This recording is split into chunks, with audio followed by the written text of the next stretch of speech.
Hello guys, അപ്പോൾ നമ്മൾ ഉണ്ടാക്കാൻ പോകുന്നത് കുരിശപ്പാണ് ഗൈസ്.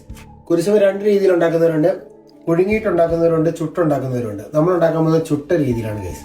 അപ്പോൾ അതിനുവേണ്ടി ആദ്യം നമ്മൾ പച്ചരി വെള്ളത്തിലിട്ട് പൊടിച്ചു വെച്ചതാണ് ഗൈസ്.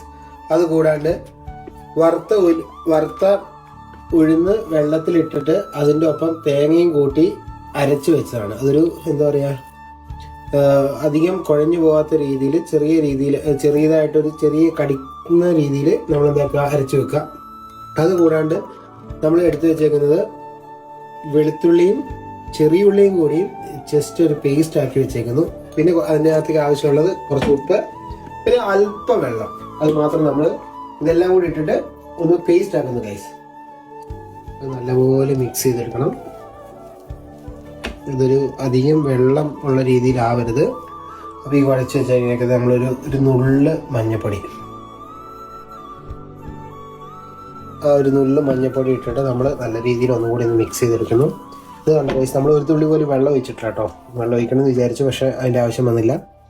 ഭയങ്കര സോഫ്റ്റായിട്ട് നല്ല രീതിയിൽ കിട്ടിയിട്ടുണ്ട്. അതുകൊണ്ട് വെള്ളം ഒഴിക്കേണ്ട ആവശ്യം വന്നിട്ടില്ല ഗൈസ്.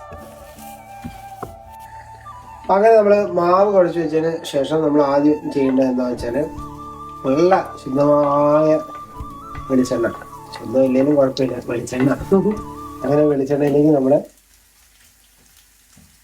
തേങ്ങാക്കൊത്ത് വറുത്തെടുക്കണം. തേങ്ങാക്കൊത്ത് വറുത്തെടുത്തതിന് ശേഷം അതേപോലെ തന്നെ നമ്മൾ ചെറിയുള്ളി കൂടി വറുത്തെടുത്തിട്ട് മാറ്റി വെക്കണം.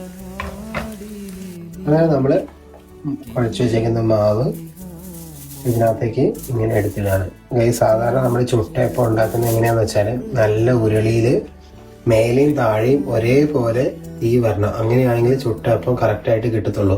പക്ഷെ നമ്മളിവിടെ ആയതുകൊണ്ട് അങ്ങനെ ഒരു ഉരുളി ഇല്ലാത്തതുകൊണ്ടും പ്രത്യേക സാഹചര്യം ഇല്ലാത്തതുകൊണ്ടും നമ്മൾ ഗ്രില്ലിൽ വെച്ചിട്ടാണ് നമ്മൾ ചെയ്യുന്നത്. സോ അതിൻ്റെ മേലെയും താഴെയും ഒരേപോലെ തീ വരുന്നതുകൊണ്ട് അപ്പം കറക്റ്റായിട്ട് വെന്ത് കിട്ടും. ഈ മാവ് ഇട്ടതിന് ശേഷം നമ്മൾ നേരത്തെ വറുത്ത് വെച്ചിട്ടുള്ള ചെറിയുള്ളിയും അതേപോലെ തന്നെയുള്ള തേങ്ങാക്കൊത്ത്, ഇത് രണ്ടും നമ്മൾ ഇതിൻ്റെ ഇടയിൽ ഇങ്ങനെ ഇച്ചിരി ഇട്ട് കൊടുക്കുകയാണ്.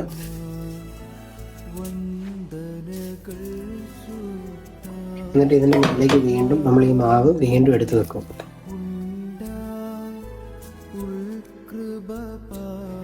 അപ്പം അങ്ങനെ നമ്മൾ ഓശനാഴ്ച കിട്ടിയ ഓല ഇതേപോലെ കുരിശ് പോലെ ആക്കിയിട്ട് നമ്മൾ അപ്പത്തിൻ്റെ മേലെ